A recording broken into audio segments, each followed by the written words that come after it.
Is there scope for foraying into different geographies? Yeah, as mentioned by Salil, there is tremendous scope in it. Not that we don't have any presence in these zones, but we can do much, much better. And you see, our business needs excellent service backup.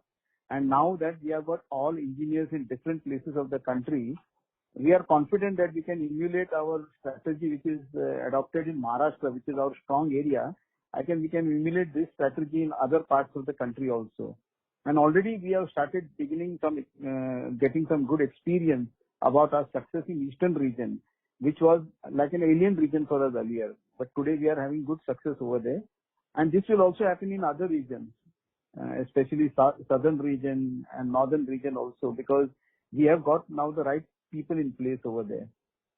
As far as our exports are concerned, we have now a team which has got some new members who are actually experts in export business, and they have got a good exposure to the international market. So we are planning to make some good inroads in other countries too.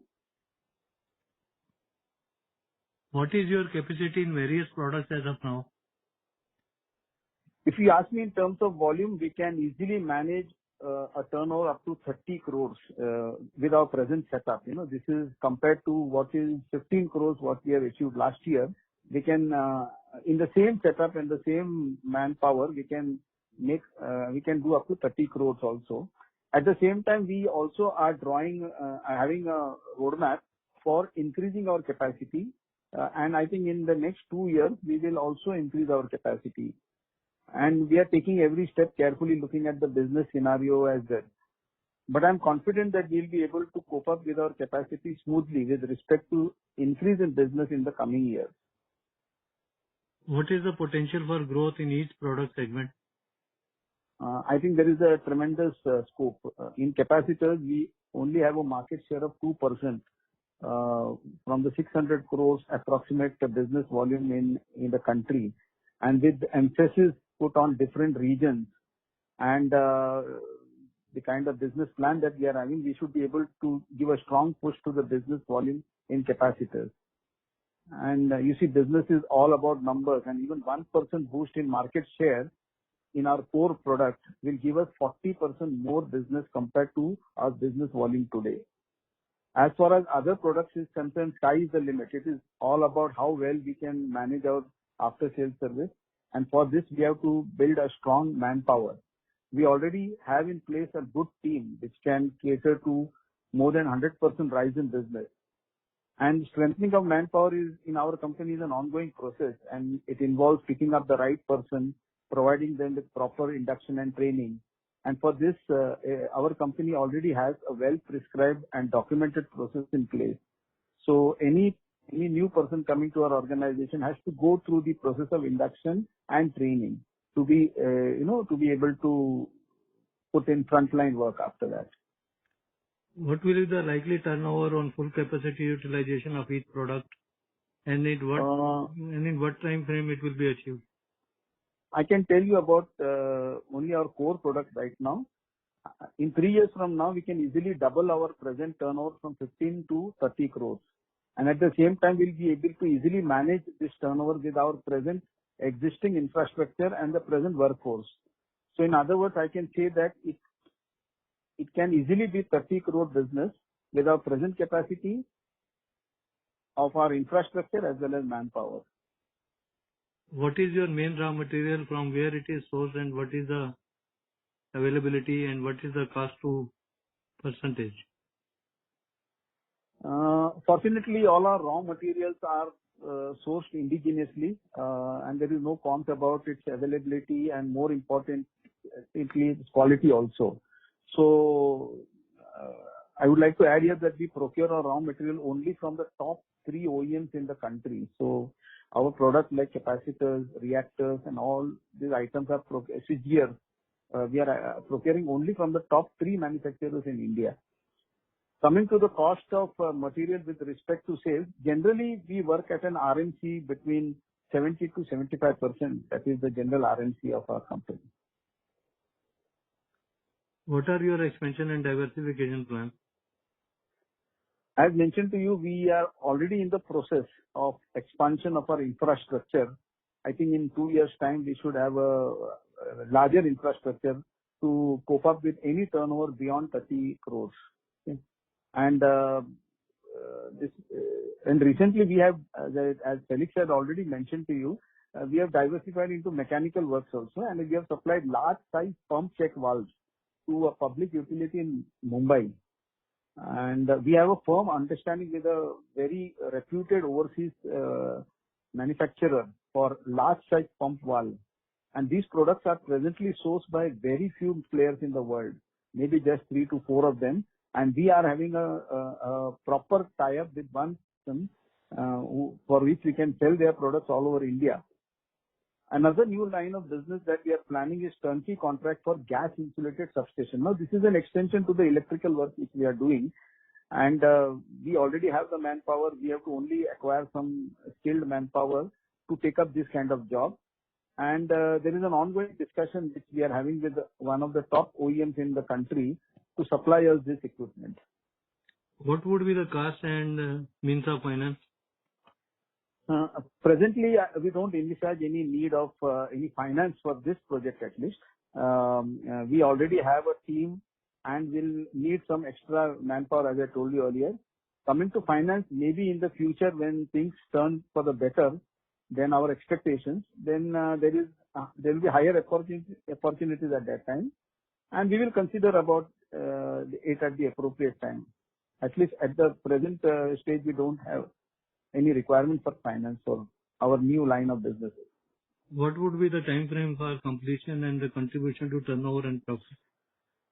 See, mechanical work is already, we are doing the work. We are getting good about 2 to 3 crores in a year business in the last 2 years.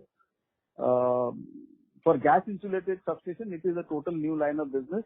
And as I said, we are in the process of discussion with one of the top OEMs in India, and we expect some good breakthrough in this fiscal. But I am not sure what will happen to the scenario post-lockdown, as projects which we are targeting are greenfield projects. So we'll have to wait and watch. Yes, as far as the contribution is concerned, if we get a breakthrough this year, it will contribute to at least 5 to 7% additional turnover in the first year of this new line of business. We are not looking at big profits at this business because it is totally a new line of business for us, and our priority will be on establishing this business. But without doubt, there will be some profit, and it will certainly add to the overall profitability of our company. What is the margin of profits in your existing business product wise, and is there scope for improvement? See, I told you that we worked with an RMC of around 70 to 75% for all products get put together. With the kind of competition getting stiffer, getting higher price, selling price is quite a remote possibility. But yes, we are working on reduction of cost and are being guided by experts for this. Even if we are able to reduce the expenses by 3% and with an increase in turnover by 30% as per our plans, we will end up with an increase of profit by almost 3 times in the next 2 years. So our mantra will be increasing turnover and reducing expenses. Any other important point or highlight you may like to share? See, we are catering to clients who are falling under the umbrella of infrastructure development. So our growth and survival are directly related to the pace of infrastructure development.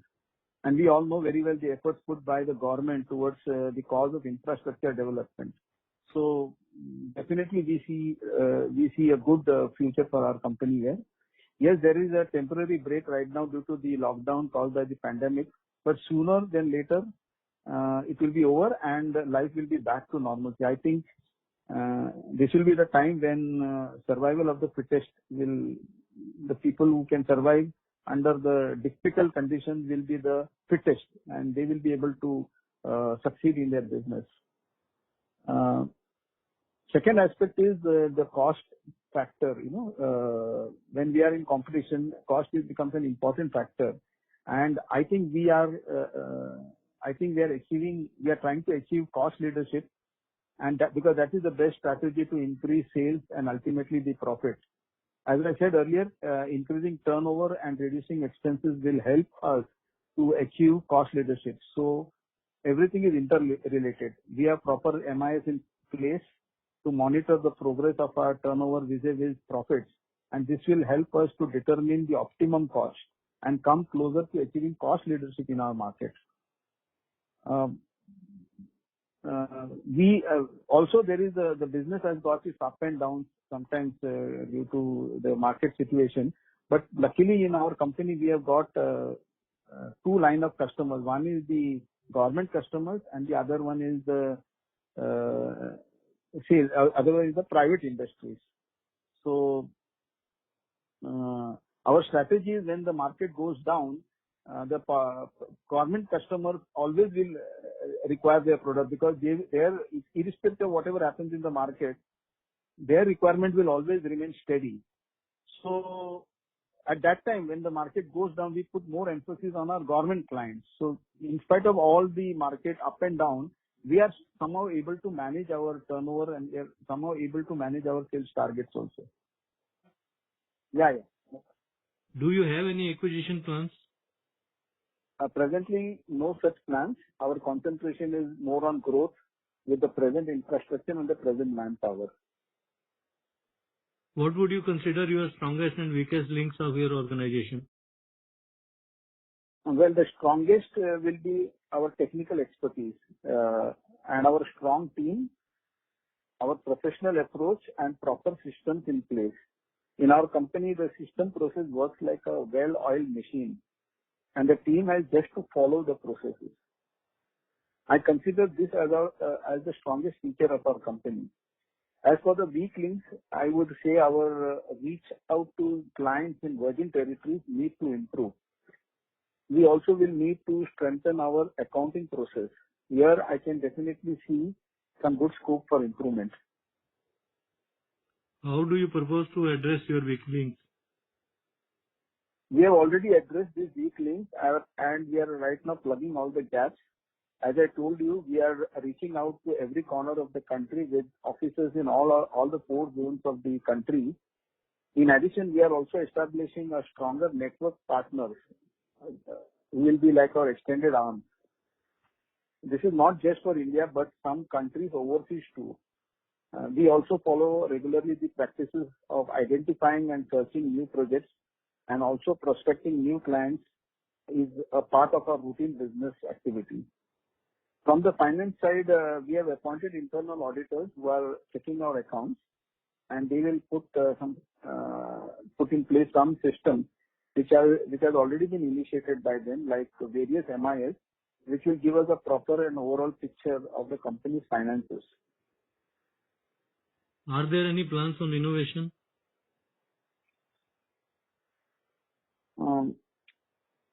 We had recently, about 1.5 years back, launched a new product which is called Cost War Manager Panel as a solution to counter the new power tariff which was adopted by MERC. The order was passed by MERC. This has been successfully adopted with most of our existing clients. And we are further innovating this product to have a better human-machine interface and also making it more user-friendly. We also have other new products in pipeline which is presently in very nascent stage and it will be a bit premature to announce it right now. How passionate are you about your business? I'm absolutely passionate about my business. We started with zero and a capital of just 5,000 from each partner. We toiled hard to bring the company to its present level.